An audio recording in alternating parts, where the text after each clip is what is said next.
Sebanyak 100 pelaku UMKM diajak naik LRT mengelilingi kota Palembang. Hal ini dilakukan untuk mengajak membuat nomor induk berusaha.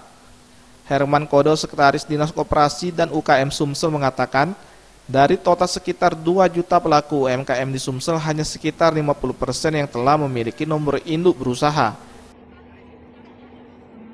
Kalau untuk total UMKM secara umum saja ya, kita di Sumsel itu catat lebih kurang sekitar ada 2 juta pelaku UMKM. Dan yang memiliki NIB ini baru sekitar separuhnya. Jadi masih banyak lagi yang harus kita dorong untuk para pelaku UMKM segera memiliki NIB.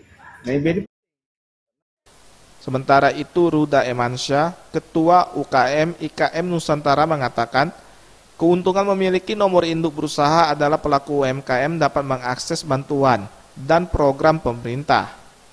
Dengan adanya data ini, semua pelaku usaha mikro terdata dengan baik, termasuk nama usaha dan jenis produk yang dihasilkan. Salah satunya mereka yang ikut dan sudah punya NIB ini, kan pemerintah kadang-kadang punya bantuan ataupun program-program yang harus dia berikan kepada pelaku UMKM. Nah, dengan adanya data mereka, tidak ada lagi yang tiba-tiba jadi UMKM.